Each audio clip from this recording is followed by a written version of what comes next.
Hello, viewers, and welcome back to Classic Cinema House. Today we are watching The Sphinx, a 1933 ingenious, fast-paced pre-code poverty row mystery thriller.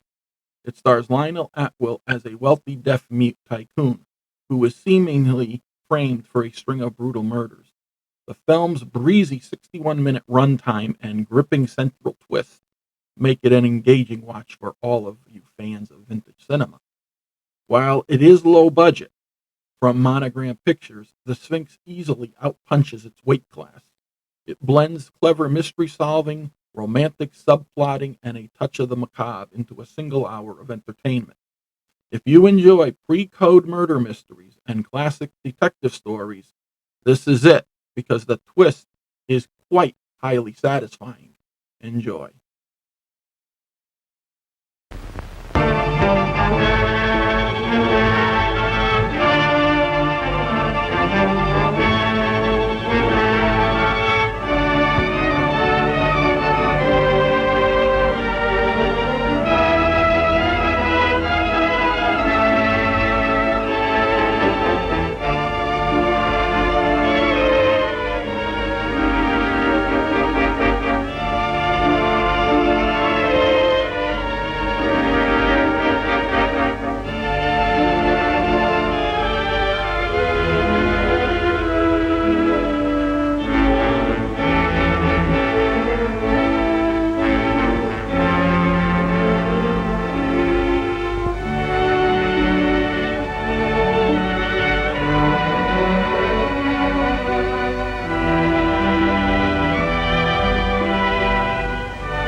Oh, do you happen to have a match?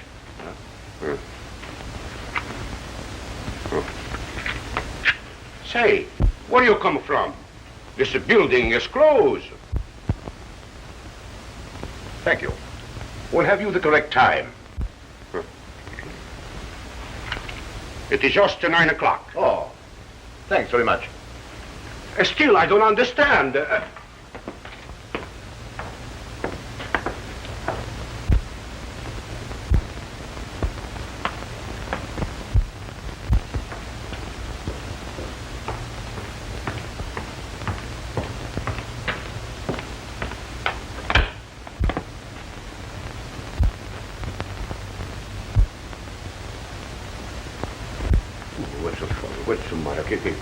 What ci ubriaco.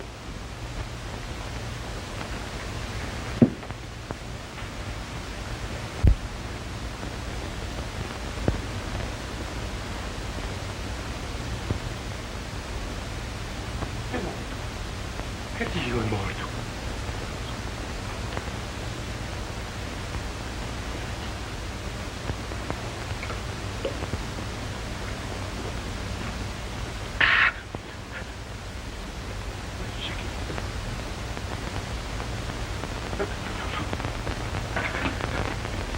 Police! Police!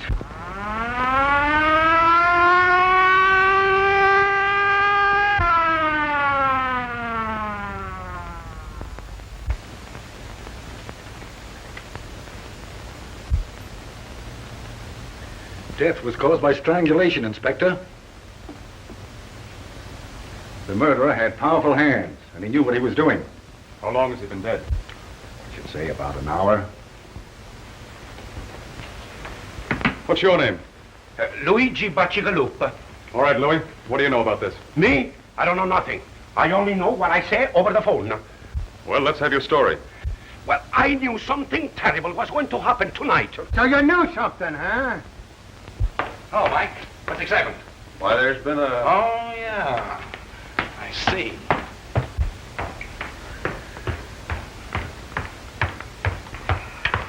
Hello, Kitty. Come on, Casey, give. I got a date with Inspector Riley. Sure you have. Only Riley don't know it. Well, you go on in and tell him. Then he will know. Come on, scram. Now, you know Riley always lets me in on a murder. How'd you know this was a murder? Easy. I made a quick checkup on the population of the city and found out we were one short. Yeah? Well, if you don't get out of here, we're going to be two short. Ah, you admit it. I'd be victim number 2, so who was number 1?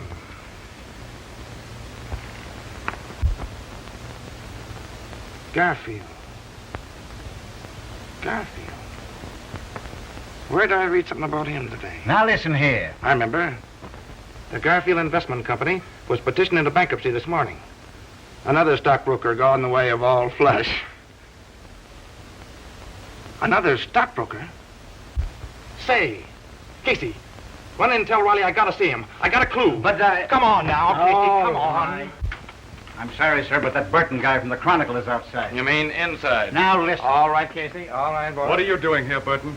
Well, you know I always tag along with you on all your unsolved murders. I just thought I'd come along to see that you didn't break the record. Is that so?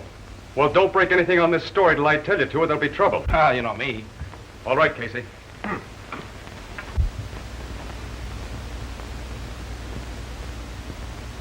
Strangled, huh? Just like the other cases. Yeah, that's not the only similarity either. When the murderer was leaving the building, he asked the janitor for a match and the time. Yeah?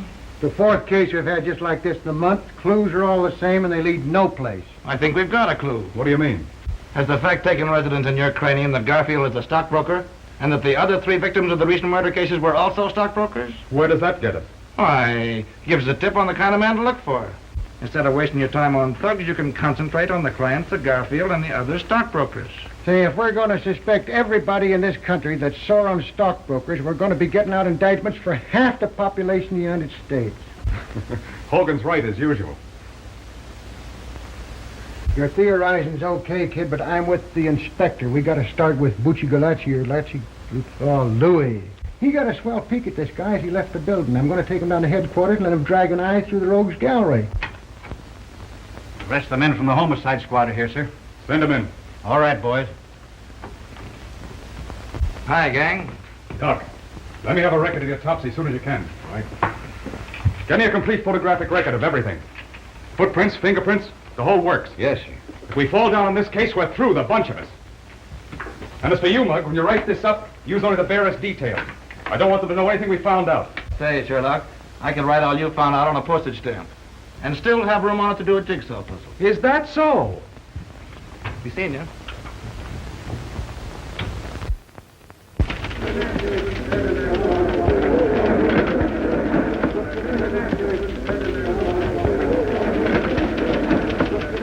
And that the opening of the opera season was a brilliant success is shown by the number of socially and financially prominent people who attended. The beautiful Mrs. Leland Gray Switzer lent a charming presence and was attired in a severe white evening gown covered by an ermine wrap. The lovely Miss Myrtle Hempstead was there also, and she wore a Running gown pants, football cleats, and a spray of rhubarb. and a good time was had by all because that worthless reporter from the Chronicle favored the gathering by his absence. As to what he was wearing, he was just wearing on everyone. How many times have I asked you not to spoil my record? About as many times I've asked you to marry me. Only up and up, Jerry. How about it? We get a place and raise some chickens? What do you say? Huh? Oh, Jack, I have so much to do. Go away. There you are. Marry me and I'll do all your work for you. I overheard the city editor say this morning that as far as your work was concerned, well, you better snap into it. Oh, yeah? For you, Miss Crane. Thanks.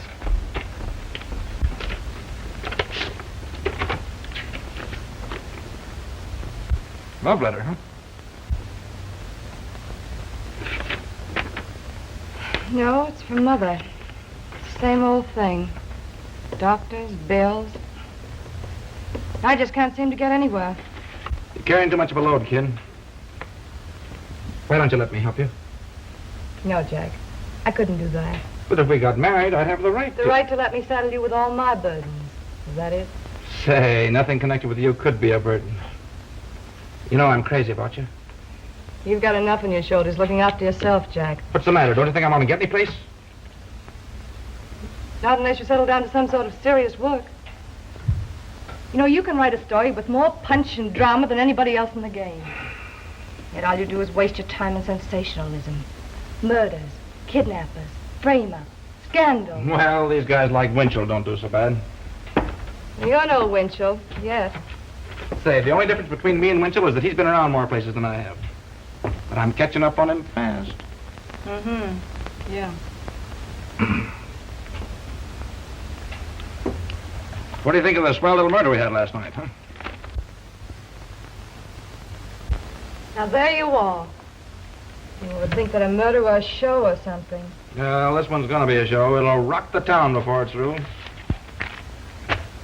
Well, well, Philo Vance himself in person. Good morning, Miss Crane. Good morning, Hogan. A little bit out of my precinct this morning, but I feel awful good just having solved the Garfield murder. You solved it? Why, you credit-snatching flatfoot. You know it was my idea to have the janitor look through the pictures in the morgue room. Say, if I hadn't agreed to Betsy, Louis coming down to the Chronicle, what good would your hunch have been? You mean they've caught Garfield's murderer? Yeah, got him in jail now. Congratulations, Mr. Hogan. That was pretty quick work, wasn't it? So listen to me, that had that guy in the Who's Go 6 hours sooner. Say, what's the matter with you? I come down here to tip you off to a scoop and you treat me like a relative or something. All right, how much is it going to cost me? That is outside my car and my next year's salary. No, I just wanted to see that you got the name right. Terrence Aloysius Hogan. All right, Hogan. You're not a bad guy. I guess you deserve a break. Yeah, spell that middle name right. It's Aloysius, Aloysius. Sure, how could I miss it? Aloysius. On the way down, I picked up a picture. Thought you might need it. Oh, yeah, I forgot about that. I could have got one from the morgue room, but probably there's a later picture. Yeah, that's a later one. It's, Say, what is this? I thought you were going to give me a picture of the murderer. Why, if we print this, they'll prosecute us for libel in the human race. Why don't you let Miss Crane run it in the society column? Be sensational. Say, listen. When Riley hears about this, you won't get within 10 miles of the next murder. All this guy does is run around solving crimes and taking the credit away from the police.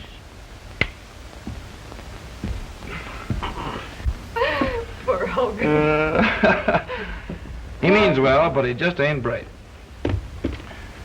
Say, kid, what do you know about this big shot Breen, anyway? You mean Jerome Breen? Yeah, that's the baby. He's been giving the socialites an awful play lately. It's more in your line than mine. Well, I haven't got time to look him up in the files just now. Let me see.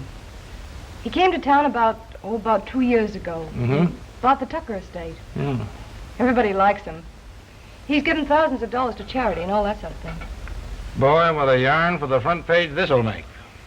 What's Breen been doing to get himself on the front page? Oh, he's the guy that killed Garfield and a few others, probably. Why, Jack, that's ridiculous. Jerome Breen isn't the sort of man who would murder anyone. No? Well, Louis, the janitor, possibly identified him as the man who was prowling around the building the night Garfield was strangled. Have you seen Mr. Breen? What does he say?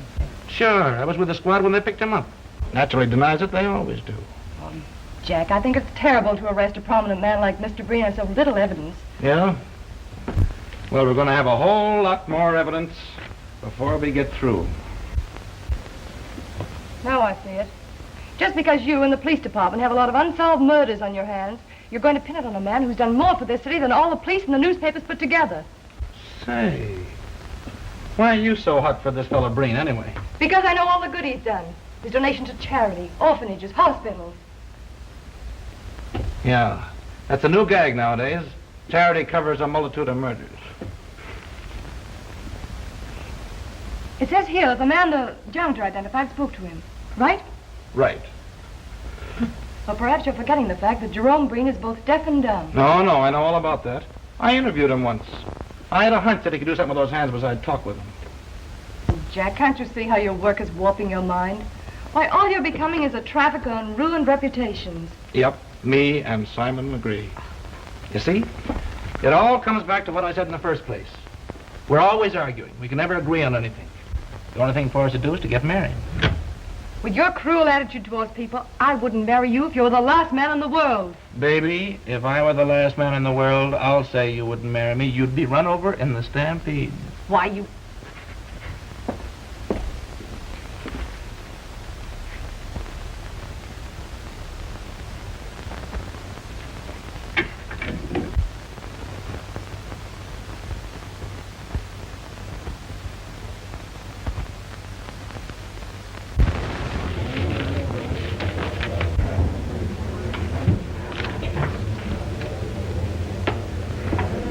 Evidently, the prosecuting attorney is considerably worried.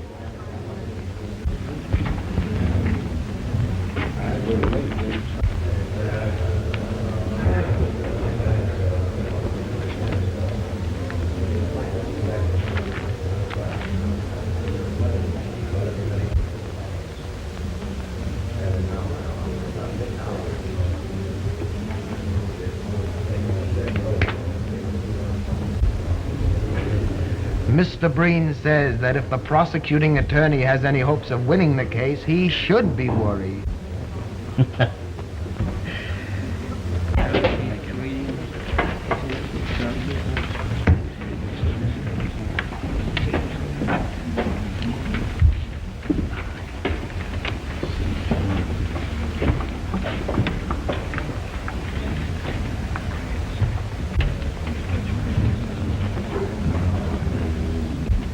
Jerry, look, if that guy can't hear what people are saying to him, I'll eat my header. Oh, don't be silly, Jack. Why, all intelligent deaf people are lip readers. Oh, yeah? What do you think, Chief? Will they get a conviction? I don't know, Hogan. It's got me. All the state has to go on is the testimony of this janitor.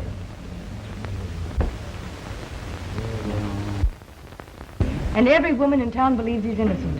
Why, I was talking to the president of the Ladies' Auxiliary, and even she said that this trial was nothing more than persecution. Well, I don't blame them. They've been reading those soft soap articles of yours about poor Mr. Breen. But what about your stories? Calling him the Sphinx and everything. Well, I... Hey, the Supreme Court of New York now in session. The Honorable George Warren, Judge, presiding. Be seated. Continue. And when I have found the body, I call for the police. If you were to see this man again, would you recognize him? Sure. I have seen him again. You have? Where? Right in this place. Order. Will you point him out to us, Luigi? Sure. That's him, down there.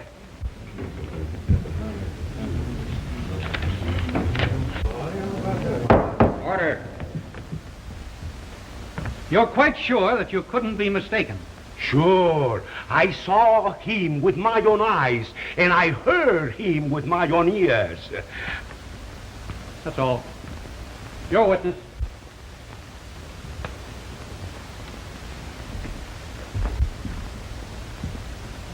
Mr. Bacigalupi, have you ever had hallucinations? Come again? Order.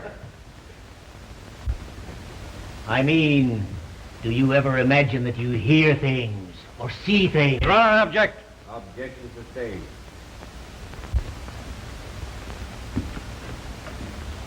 Mr. Bacigalupi, you are positive that you heard Mr. Breen speak to you? Yes, sir. Suppose I should prove that it would be impossible for Mr. Breen to speak. Was you there? Order. What would you say if I tell you that we're going to prove that Mr. Breen is deaf and dumb? I say you were a screwy. Order.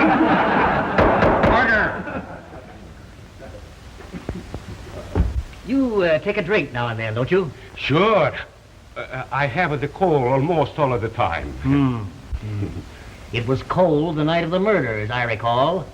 Maybe you took a few drinks of whiskey to warm you up. No, sir. No.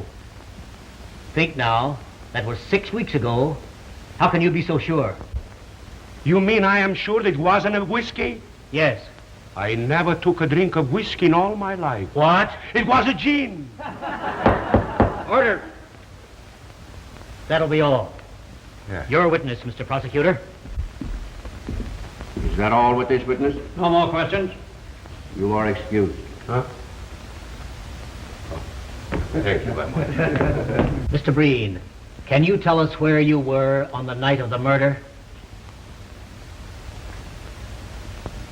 Mr. Breen says that he was at home, in bed. Now, Mr. Breen, can you tell us of anybody who saw you at home on the evening in question?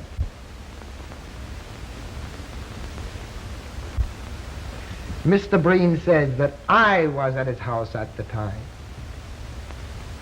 All right, Mr. Jenks. We'll get your testimony later. That will be all, Mr. Breen. Your witness. You see, if Mr. Breen weren't innocent, he could have hired a flock of witnesses to prove an alibi. Yeah? And if he's the shrewd boy I think he is, that's just what he wouldn't do. Oh, Jack, I'm surprised at you. Why, this is the flimsiest evidence I've ever heard given in a murder trial. I don't give a hang about the evidence. I tell you, Louie's right. If this guy's acquitted, we're going to have some more murders. Oh, ridiculous. Your name? Augustus Calvin, Your profession? physician and surgeon. Dr. Calvin. Doctor, have you examined Mr. Breen, the defendant? I have. Did you discover any abnormality in his physical structure? Yes, Mr. Breen can neither hear nor speak. Order. Just what, specifically, is the cause of his misfortune? Mr. Breen has paralysis of the vocal cords and the oral nerves. Well, just how long, in your opinion, has this condition existed? It was congenital. He was born with it. Order. Thank you. That'll be all. Your witness. To the court, please. I move a recess until physicians appointed by the court have had an opportunity of examining the defendant. Motion granted. Court adjourned at 10 o'clock tomorrow morning.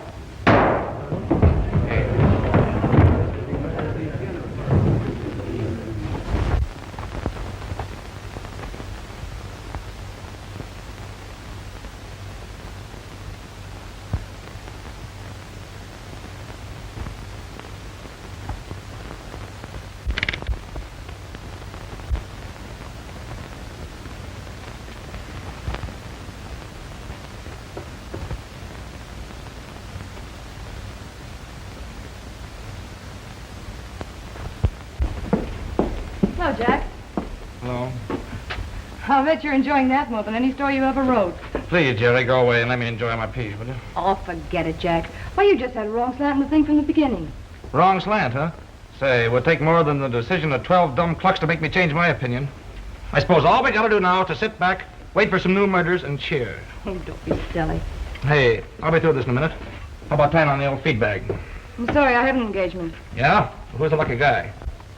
Oh, a very, very dear friend of yours. All right, who is it? Mr. Jerome Breen. Jerome Breen. Mm-hmm.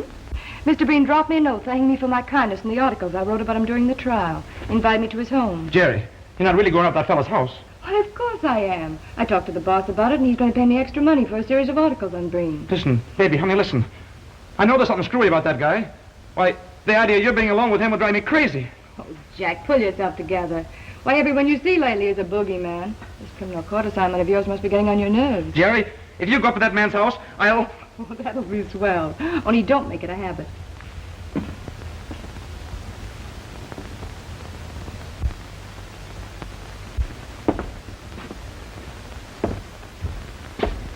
You, Mr. Burton?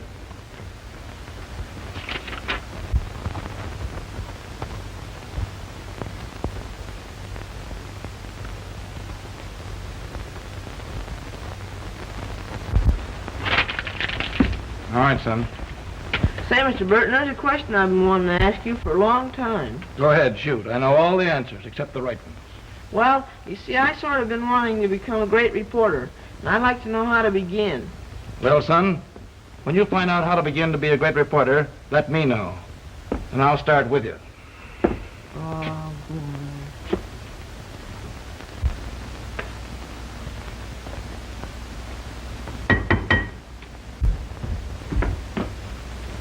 How do you do? How do you do, Miss Crane? Won't you come in, please?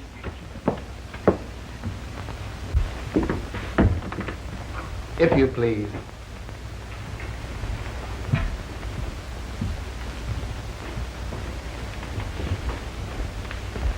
It was so good of you to invite me, Mr. Breen.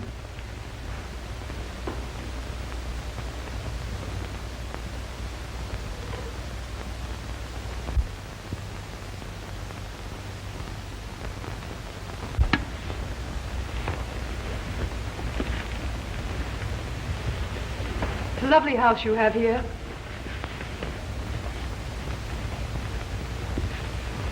Mr. Breen says that the house is far lovelier for your presence. I certainly wish to congratulate you on your acquittal, Mr. Breen.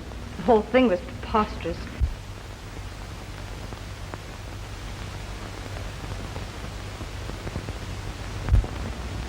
Mr. Breen says that your articles in the Chronicle were more effective than anything else in showing how preposterous the accusation really was. My. If these compliments continue, I'm sure I'm going to be so conceited I won't be able to write a good interview.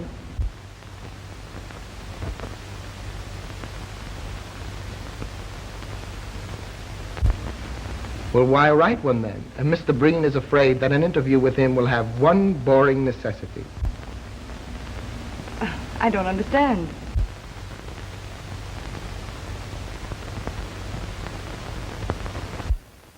You will be compelled to talk about him when he feels it would be much more interesting to talk about you.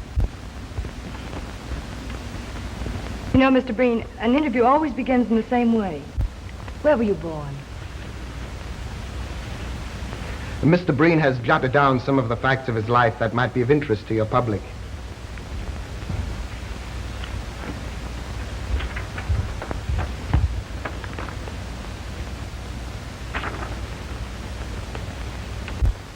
You may use the material in any way you see fit.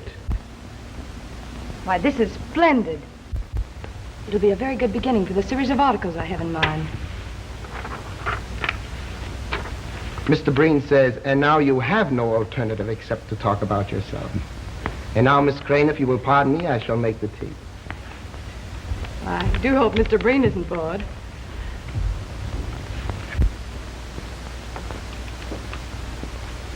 Hey, Tony. Yes, Lloyd. Fill him up again. This, 3 points and 2/5. Pretty good, eh? Okay, Lloyd.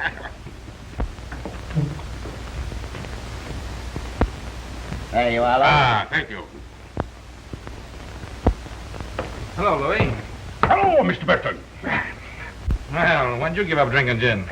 Me first drink the wine, then the prohibition she comes, and me and all the good American citizens drink the gin. Then the law, he says, we must drink the beer. So me, Luigi Bacigalupe, drink the beer. Have one on me, huh? No, thanks. I'm not drinking. Kind of worried. What are you worried about? I am worried too. What do you got to be worried about? I am worrying how I am going to get out of here. What do you mean? See, it's like this. I eat the pretzels, then I get thirsty. I drink a glass of the beer, and when the glass of the beer goes down, I get hungry again, then I eat the pretzels, and I wonder, worry, what is going to be the end. Yeah, that's tough, all right. Hey, listen, Louis. Yeah, Are you dead sure it was Breen you were talking to the night of the Garfield murder? that's what I say in court, isn't it? Yeah, I know, old man, but nobody seems to believe you. Now, after all, you know, you were drinking pretty heavily that night, weren't you? You might have been mistaken, huh? Say, Luigi Bacigalupe only make one mistake in his life, and I married her. All right, now cut out the Second Avenue comedy stuff, will you, and listen to me. Maybe you did have one drink too many, huh? Maybe you were seeing things, huh? Say, a few shots of gins means to me as much as a glass of milk means to you. I was brought up in it. I mean, the gin, not the milk. But man alive, how could it have been Breen you were talking to if he couldn't talk? Say, this is the last time I'm going to speak to you about this. I know what is what, and I know what is what not. If I have to decide, and what judges and lawyers and the like, and what I see with my own eyes, I stick to what I see with my own eyes. Say, that guy Breen is a bad egg. And anybody that gets mixed up with him is going to be in trouble sooner or later. Maybe sooner.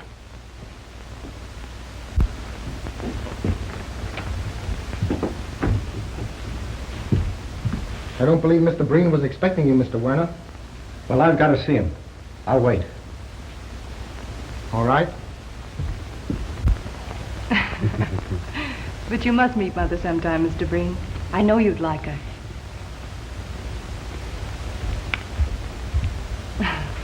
Mr. Werner's calling.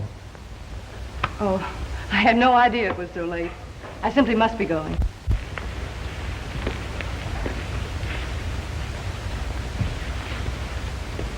Mr. Breen says he hopes you will come often. He is very lonely. You're very kind. And it is so restful here. I'm afraid I'll wear out my welcome. Thank you. Goodbye.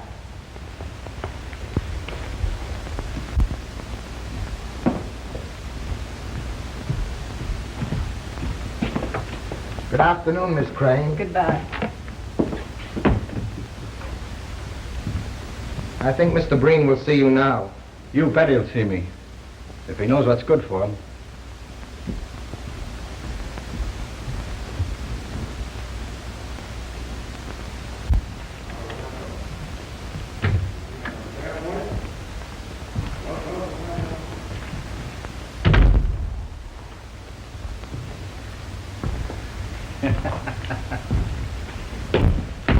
Oh, boys. Hello, Hogan. Rallying. Yeah, he's in. You better stay out. What's the matter? Hydrophobia. Ah, well, he's always glad to see me. Hey, listen, you. Did you hear what I said?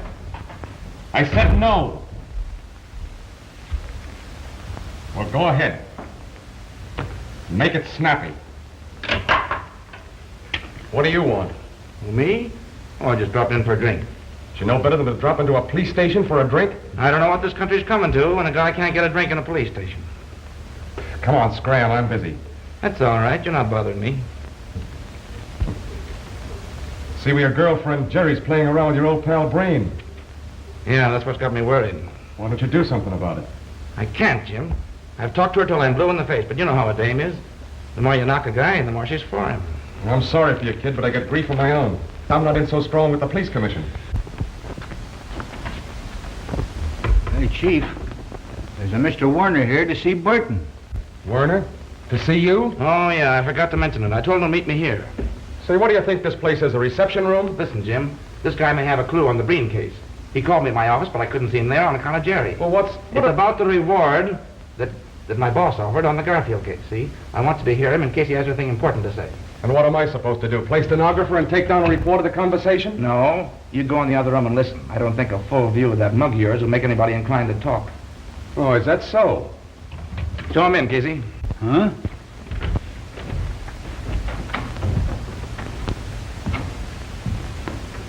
Hello, Mr. Warner. All right. Have a seat.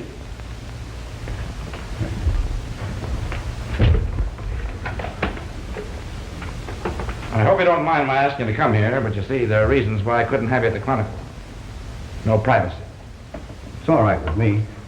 Besides, you might need the cops before you get through. Yeah. Well, Mr. Warner, what do you know? What do you know about Breen? Ain't I know anything about Breen. I'm only a stockbroker's clerk. But I keep my eyes open. Yeah, but I thought that... I said I knew somebody connected with the Garfield murder. And maybe a few others. Well, as I told you over the phone, if you give us the right tip, there's $5,000 in it for you. Now get this, Burton. I've got a date tonight with a certain party. If he treats me right, there's no story. Well, where do I come in? You're going to be at my house at 8:30 tonight for $5,000. Either I tell you the story and get the dough, or it's no sale. But there's the address.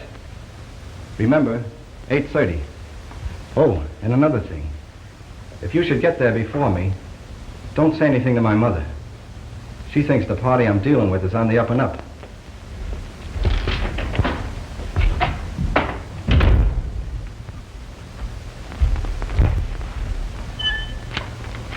Well, we'll be there tonight at 8:30.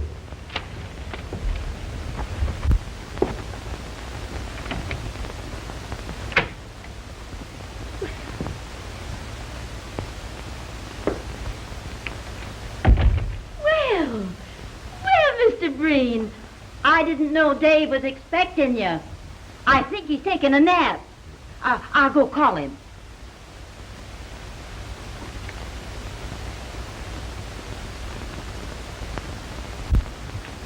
Oh, yes, upstairs.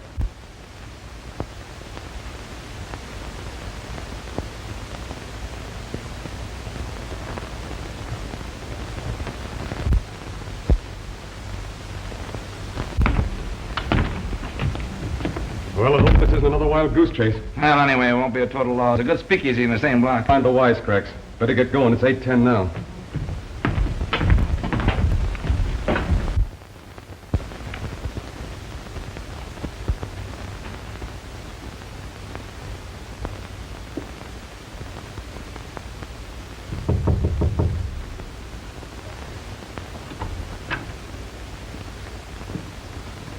Mrs. Werner, do you happen to have the correct time?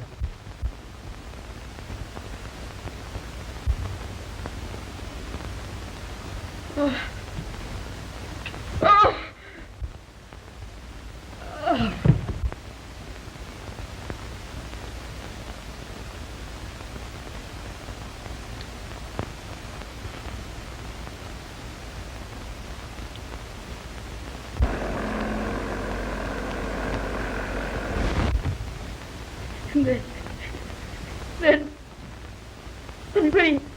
when he asked me the time, I couldn't remember anything else.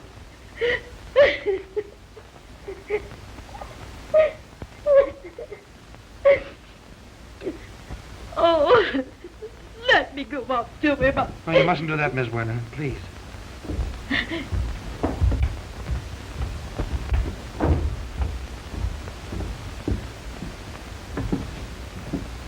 Well? Same as the others. He's dead. I knew it. I knew it! Oh. Oh.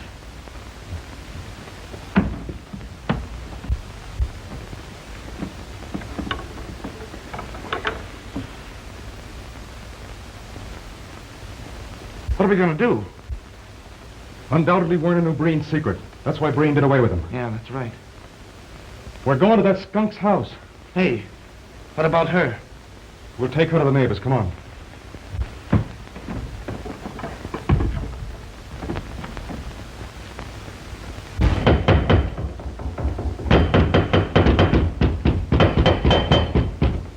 Where's Breen? Why, he... Come on, Riley.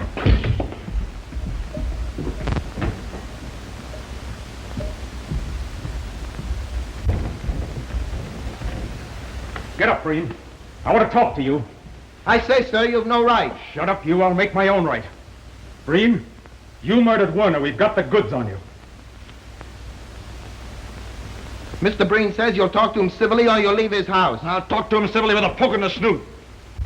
Breen, a man named Werner was murdered tonight. His mother will testify that you did it.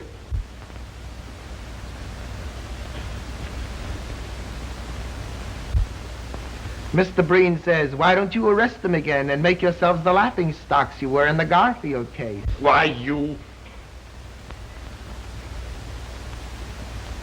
If you're innocent, how do you explain the people who will identify you as the man on the scene of the crime?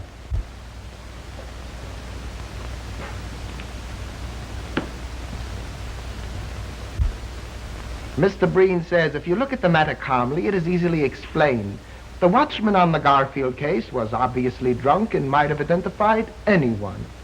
And Mrs. Werner, after her son was murdered, probably had an hallucination caused by what she'd been reading in the papers.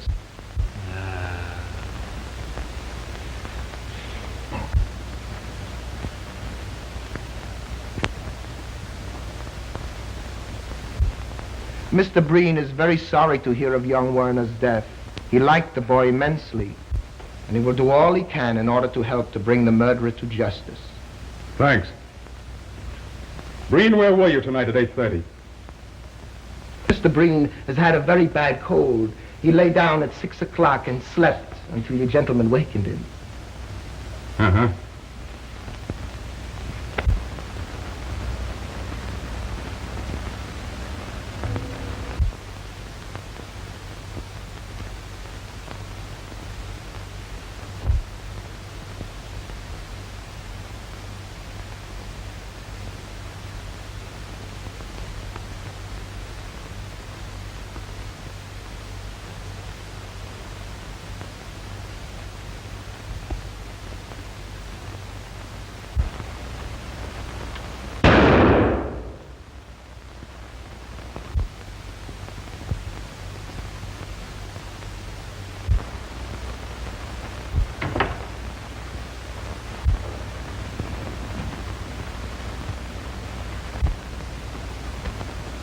Say, why should Breen have a piano if he can't hear music? Mr. Breen has the piano for the enjoyment of his guests. Oh, yeah.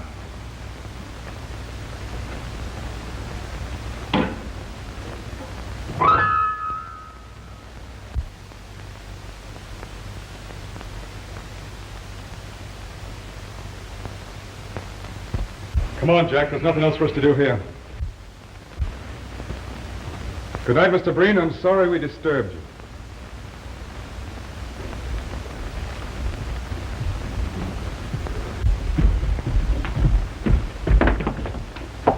Good night, gentlemen. Say,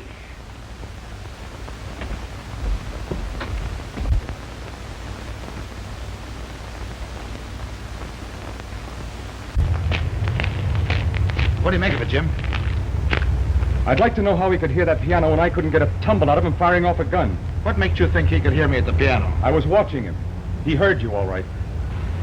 Where does that get us? It gives me an idea. I'm going to sleep on it, and if I feel the same way in the morning, I'm going to bring the squad over here for a showdown. Yeah, but Chief. See me at my office at 9 o'clock in the morning.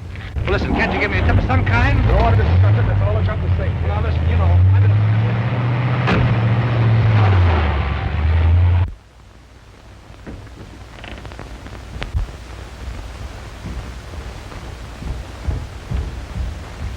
That copper is onto something.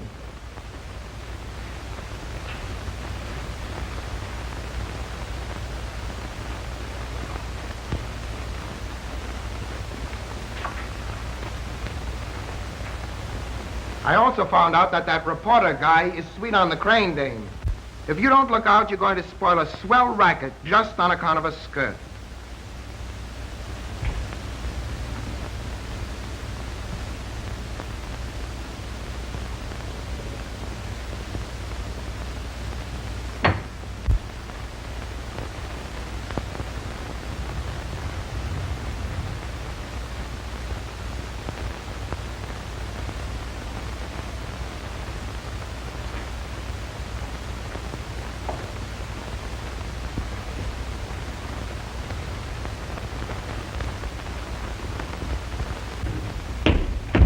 Hi, boys. Hi, Casey. Wait a minute. Who do you want to see? Oh, Riley. I got a date with him this morning. Well, you won't see him. Yeah, who says so? I say so. He's dead. Riley. Dead? Yeah. The chief was found murdered early this morning. But where? How? You'll have to ask Hogan. He's been put in charge of the precinct. I should have known it. If Riley was on to Breen, he had to get him.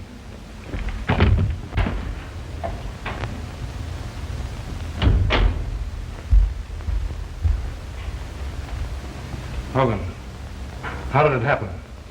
Tell me about it. Riley's wife found him in bed, 7 o'clock. Strangled like the other guys. How could the murderer get to him? Easy. Alleyway and a fire escape leading to his bedroom window. Now I know it's Breen. Yeah? What are you going to do about it? Can't get anything on him.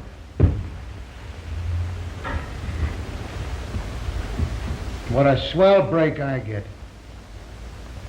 For 15 years I've laid for this inspectorship, and now they hand it to me with 5 unsolved murders staring me in the face.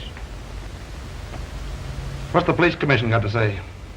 They give me 2 weeks to find the murderer of Riley, or I'm canned. You can send in your resignation right now. You get anything on Breen, he'll take care of you just as quick as he took care of Riley. Uh-huh. I wonder why he went after Riley. Riley found out some kind of clue at Breen's house last night. He's going to tell me about it this morning. Breen got wise to him, bumped him off. What was you and Riley doing at Breen's house last night? We went up there on the Werner murder. Couldn't get to first base. And what's the lowdown on that Warner case? I was somewhere else. He got Werner for the same reason. Werner got wise to his secret. I tell you, that guy Breen's a maniac. He'll kill anybody who finds out about him. I wonder who else might stumble onto that guy's secret. We might just as well tip him off to stay away.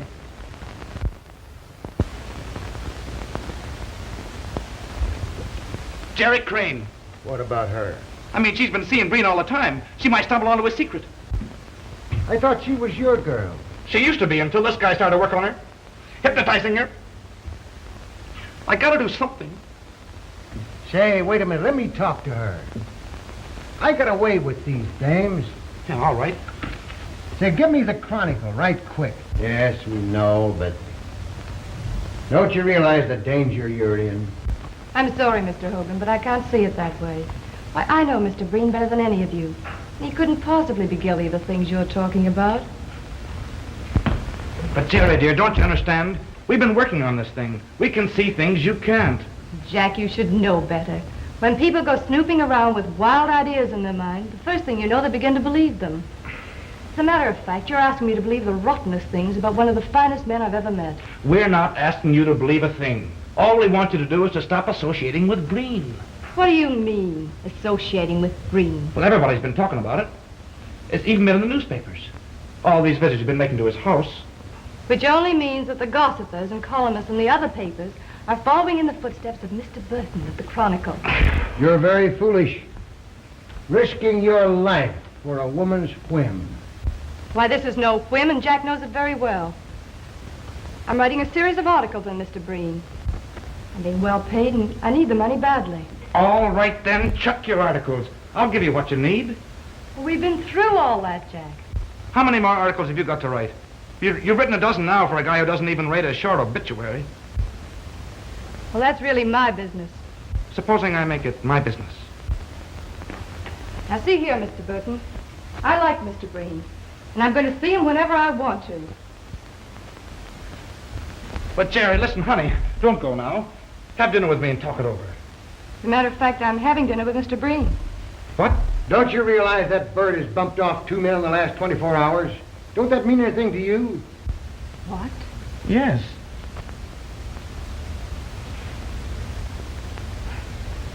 No more than it would to Jack or any other reporter covering an assignment. Even if it were true. But, Jerry... Oh, I'll tell you what I'll do. If it'll make you feel any better, I'll ask Mr. Breen not to murder me. But, Jerry, listen, supposing you should stumble onto his secret.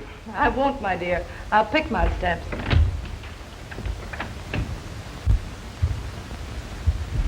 Hogan, I don't care what she says. She's liable to go up in the house tonight and never be heard of again.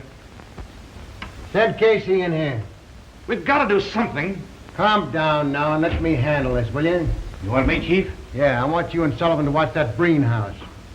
Jerry Crane's going over there tonight. If anything suspicious happens, telephone me here. Oh, thanks, Hogan. You're a pal. I'll go along with the boys and help them cover the house. Yeah, and I'm going to get into a jam over this. It's against the commission's order to have anybody watching us is suspected of a felony. Felony? Say, what do you think this is, a picnic? I don't like dames. I never did like dames. I'm going to get canned for protecting one when I ought to be giving her a good swift kick in the slacks. You're right, Chief.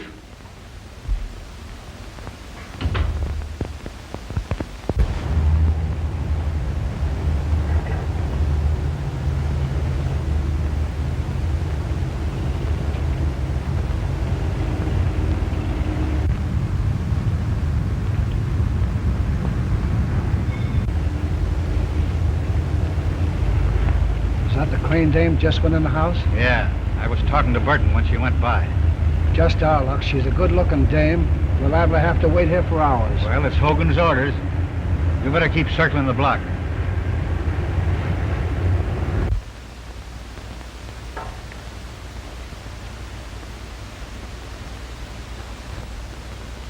But I'm finishing the articles, Mr. Breen. I really don't think I should impose on you anymore.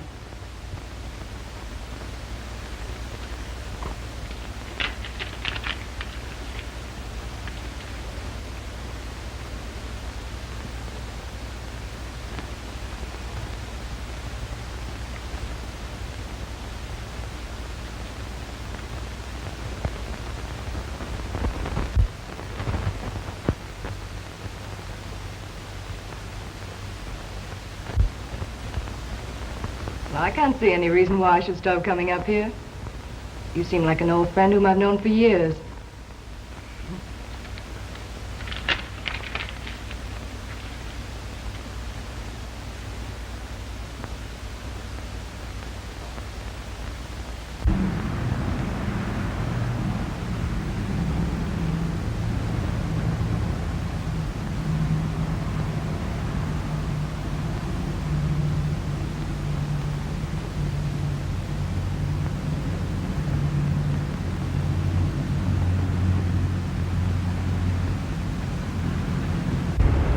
a cigarette, Casey?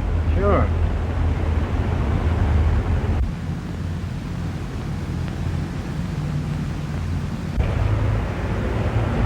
Better walk on. I got a hunch that guy spotted us. Well, so long. So long.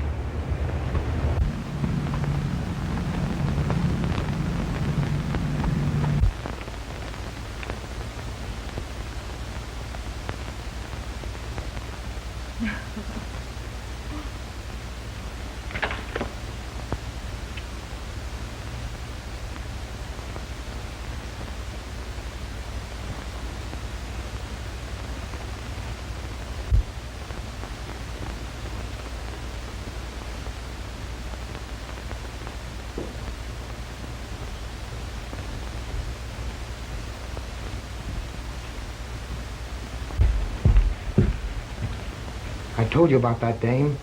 There are a couple of dicks outside watching the house.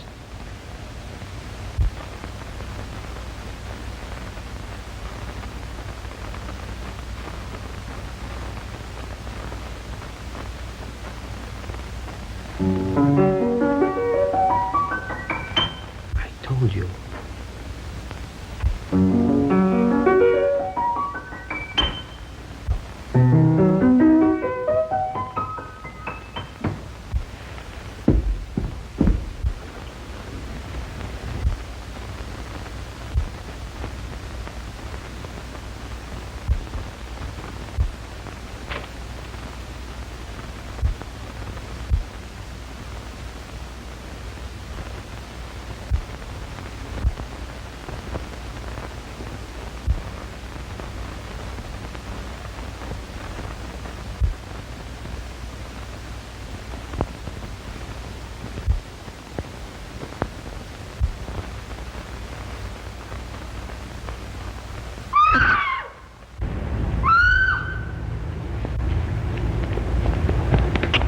Fort Hogan. Come on, Casey. Quick.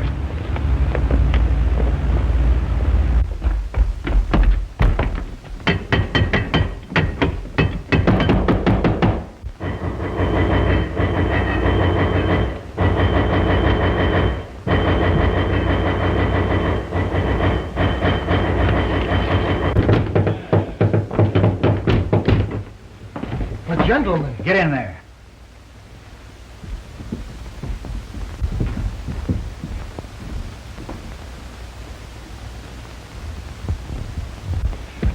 Where's Jerry Crane? Now listen here, you shut up. What have you done with her? Casey, I'm going to search the house. Keep these two birds covered. Right.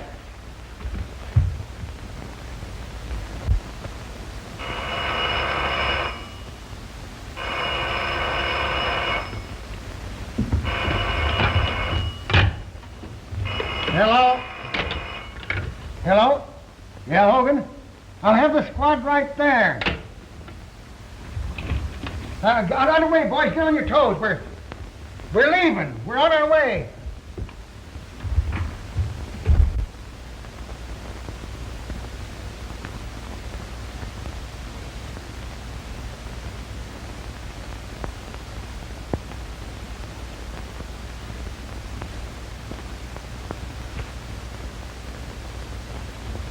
Say, do you think I want to believe any of that junk you've been writing? Now, look here, I'm going to get the truth out of you if I have to choke it out of you. Any luck? Not a sign of her anyplace. The joint's empty. What's he say? Oh, that guy can lie fast as he can write. He says Miss Crumb here at all tonight. Didn't you tell him we saw her come in? Yes, he says that's a maid, and she went out the back door. Say, if you know what's good for you, you'll come across. The minute I find out anything's happened to that girl, you'll be on the business end of a bullet.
Hey, can that racket. You just ain't got no ear for music. Besides, I think a lot better when I play. Yeah? Say, I got a hunch I've got the secret of this mystery right at my fingertips. I tell you, Jerry's right here in this house. Yeah, that's right.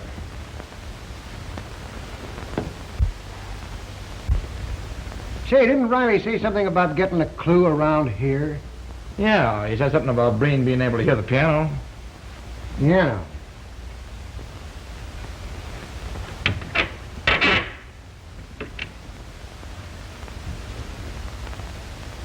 Well, I don't know what kind of a clue he'd get out of that. Yeah. Whoopsie.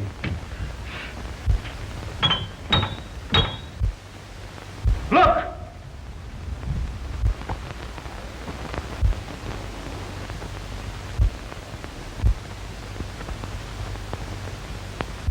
Get that guy!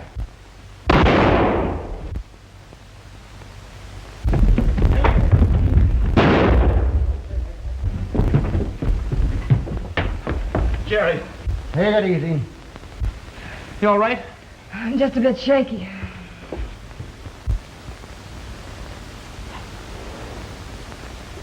Yeah, you take it easy there, boy. Oh, I told you not to trust this fellow, didn't I? Thought you said she wasn't here. The other guy's dead, Chief. Yeah? Watch him.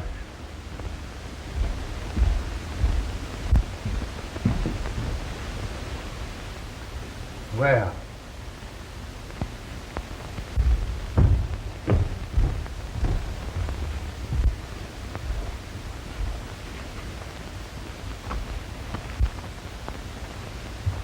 They're just like as two peas in a pod. They can't both be deaf and dumb. I wonder which one of them we plugged. Hey, can you talk or can't you? Now, I'm going to tell you right now, I won't believe a word you say. All right, gentlemen. I'm ready to talk. It's my duty to tell you that anything you might say will be used against you. Nothing will ever be used against me. No? Well, begin and don't talk so much. Well, we're waiting. The mystery of the Sphinx, as you gentlemen of the press have done me the honor of calling me, should now be really quite obvious. Whenever I found it necessary to remove an obstacle, it was quite simple to establish a perfect alibi. My twin brother temporarily assumed my identity, and he being a real deaf mute, well, of course, would naturally discredit any witnesses who might testify that he had spoken to them. How successfully my little scheme worked could be attested to by the police departments of other cities beside your own. My only oversight was my inability to foresee an inspector with a talent for the piano.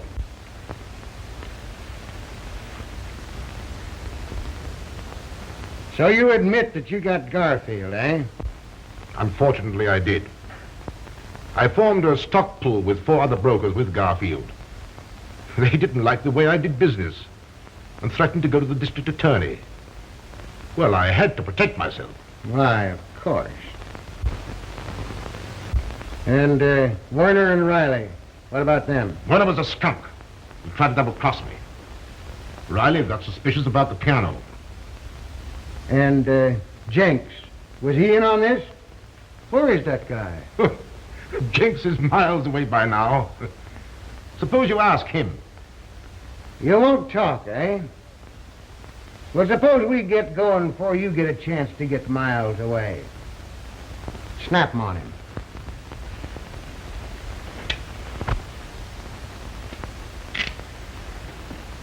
All right. I'm ready. No.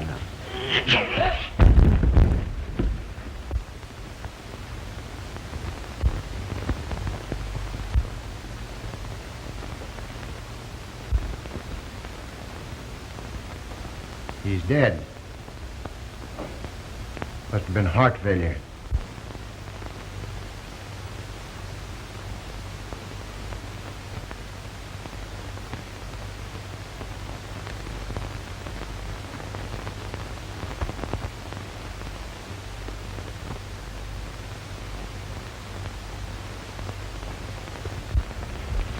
There you are.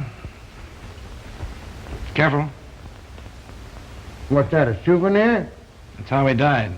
Poison. What are you trying to do, kid me? It's a medieval poison ring. If you press it right, the plunger comes out and pricks the finger. Oh.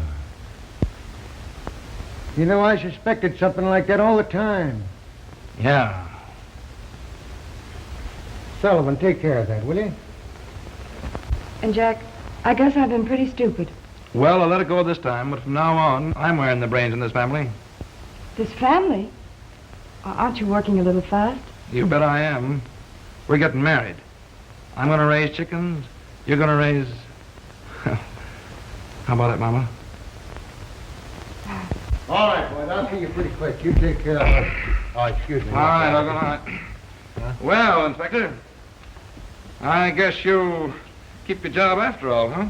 Yeah. I keep the job. And you all laughed when I sit down at the piano.